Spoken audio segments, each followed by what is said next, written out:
महर्षि दयानंद सरस्वती जी ने सत्यार्थ प्रकाश की रचना की है और इस सत्यार्थ प्रकाश के चौथे समोल्लास का हम सभी स्वाध्याय कर रहे हैं। पिछले दिनों में विद्यार्थियों के लक्षण बताए गए थे और कहा था कि अध्यापक लोग ऐसा प्रयत्न किया करें जैसे विद्यार्थी लोग सत्यवादी माने सत्य बोलने वाला, सत्यकारी माने सत्य काम करने वाला,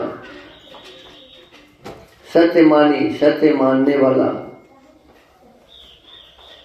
सभ्यता, जितेंद्रिय, सुशीलता आदि शुभ गुण युक्त माने अपने इंद्रियों को जीतने वाला, सुशील माने नम्रता जिसमें भीतर में हो, अनेक प्रकार के शुभ गुणों से युक्त शरीर और आत्मा का पूर्ण बल बढ़ा के समग्र वेदादि शास्त्रों में विद्वान हो।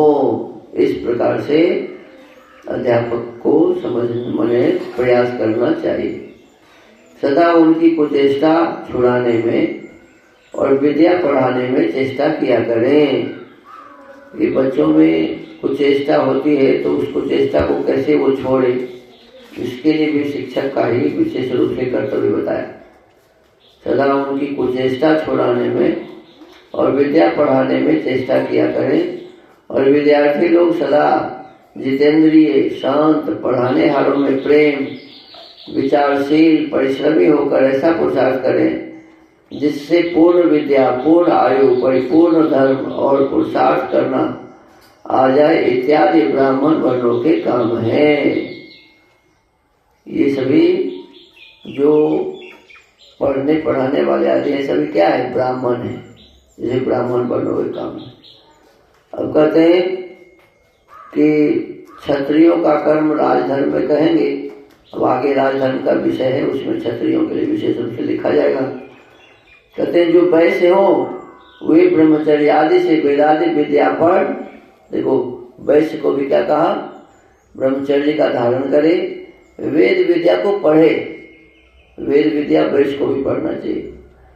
विद्या पढ़, विवाह करने, नाना देशों की भाषा। देखो अब स्वामी दयानंद सरस्वती को लोग कहते हैं कि ये तो अंग्रेजी के विरोधी थे। अंग्रेजी के नहीं, सारे संसार के भाषाओं के पक्षपाती थे। क्या कहते हैं कि वैश्यों का काम है कि नाना प्रकार, नाना देशों की भाषा जाने, तभी तो व्यापार करेगा।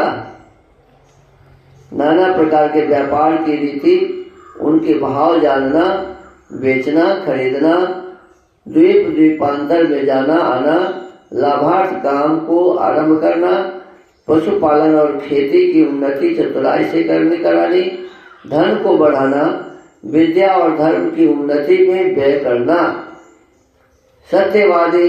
देखो वैश्य को भी क्या कहा? सत्यवादी होना, निष्कपटी होना, निष्कपटी होकर सत्यता से सब व्यापार करना, सब वस्तुओं की रक्षा ऐसी करनी जिससे कोई नष्ट न होने पावे, उन्हें व्यर्थ बेकार कोई भी पदार्थ न जाए। ये वैश्यों का विशेष कर्तव्य है। और फिर अब शूद्र है तो कहते हैं शूद्र क्या है? तो कहते शूद्र सब सेवाओं में चतुर, पाक विद्या में निपुण, अति प्रेम से द्विजों की सेवा और उन्हीं से अपनी उपजीविका करे और द्विज लोग इसके खान पान, वस्त्र, स्थान, विवाह आदि में जो कुछ व्यय हो सब कुछ देवे अथवा मासिक कर देवे। या तो प्रतिमास उसे महीना दीजिए और सेवा करने वालों को, और नहीं तो उनके जितने भी कार्य हैं सभी कार्यों को आप करवाइए। चारों वर्ण परस्पर प्रीति, उपकार, सज्जनता, सुख दुख हानि लाभ में एक मध्य हो रहकर राज्य और प्रजा की उन्नति में तन मन धन का व्यय करते रहे।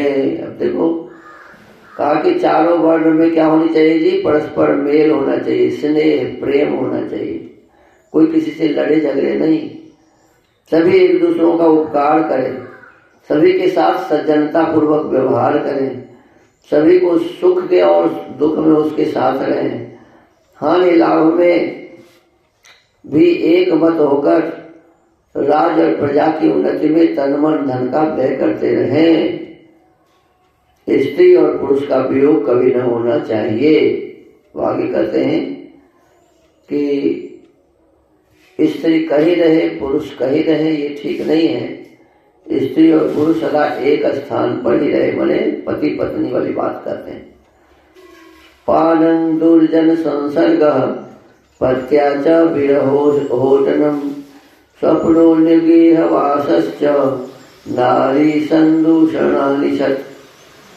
कहते हैं मद्य अर्थात शराब, भांग आदि मादक द्रव्यों का पीना, दुष्ट पुरुषों का संग, पति वियोग, अकेली जहां तहां व्यर्थ पाखंडी आदि के दर्शन, मिस से फिरते रहना और पराये घर में जाके शयन करना व वास, ये छह स्त्री को दूषित करने वाले दुर्गुण हैं और ये पुरुषों के भी हैं। देखो, केवल स्त्री के ही नहीं, पुरुष के भी ये 6 दोष बताए हैं कि इसके कारण स्त्री और पुरुष का व्यवहार खराब हो सकता है। क्या क्या? तो कहते हैं शराब चाहे स्त्री पिए चाहे पुरुष पिए तो अच्छी बात नहीं है। भांग या ऐसे जो नशा करने वाले पदार्थ हैं, तो इसको, ये जो पीना है ये दुष्ट कर्म है, चाहे स्त्री हो चाहे पुरुष, ये नहीं पीना चाहिए। फिर किसी दुष्ट पुरुष के साथ, चाहे पुरुष को किसी दुष्ट महिला के साथ भी रहना, ये अच्छी बात नहीं है। माने महिला को दुष्ट पुरुष के साथ नहीं रहना चाहिए और पुरुष को दुष्ट महिला के साथ नहीं रहना चाहिए। पति वियोग, और ऐसा पत्नी कहीं रहे और पति कहीं रहे, ये भी ठीक नहीं है। अकेली जहां तहां व्यर्थ पाखंडी आदि के दर्शन, बहुत सारे अभी हो रहे हैं। कोई पाखंडी कहीं आ जाता है, जाल फैलाया रहता है और महिलाएं जाती हैं और उसके चक्कर में फंस जाती हैं। तो कहते हैं ऐसे पाखंडियों के दर्शन के लिए जहां तहां न जाए। मिस से फिरती रहना, माने कभी इधर जाना उधर जाना, ये मिस, अंग्रेजी का जो मिस शब्द है ना, वो ऐसे ही बेकार में इधर उधर घूमने वाली लड़कियों को मिस कहा जाता है। अभी यहाँ तो मैडम और मिस तो बड़ा उच्च कोटि का शब्द हो गया है। जिसकी शादी नहीं उसको लोग मिस कह देते हैं और जिसकी शादी हो गई उसको लोग मैडम कहते हैं। और मैडम का भी अर्थ गलत है और मिस का भी अर्थ गलत है। मैडम का अर्थ होता है जो वेश्यालय चलाने वाली मलकिन होती है ना, वो उसको कहा जाता है मैडम। माने कोठा जो चलाती है, गंदा काम जो करवाती है, ऐसे को मैडम कहते हैं। और खुद भी करती होगी जब करवाती है। और मिस का मतलब बताते हैं कि जो इधर उधर घूमती फिरती रहती है, जो लड़की, शादी अभी नहीं हुई है, अब बेकार में दिन रात घूमती फिरती रहती है, जहाँ नहीं जाना चाहिए वहां भी बिना किसी प्रयोजन के इधर उधर घूमते रहना, ये क्या है जी? ये दूषण उत्पन्न करने वाले दुर्गुण हैं। तो चाहे पुरुष हो चाहे महिला हो, किसी को भी ऐसे नहीं फिरना चाहिए। पराये घर में जाके शयन करना, किसी के भी घर में जाके सो जाना, चाहे स्त्री हो चाहे पुरुष हो, ये दूषण का कारण बन सकता है। कहते ये 6 स्त्री को दूषित करने वाले दुर्गुण हैं और ये पुरुषों के भी हैं, माने पुरुषों को भी दुर्गुण उत्पन्न करने वाले हैं। पति और स्त्री का वियोग 2 प्रकार का होता है।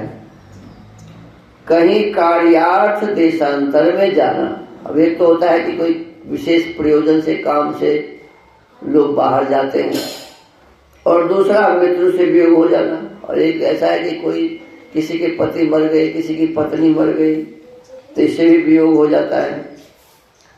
तो कहते हैं इसका प्रयोजन यह है कि जब बहुत समय तक वियोग न रहना चाहिए।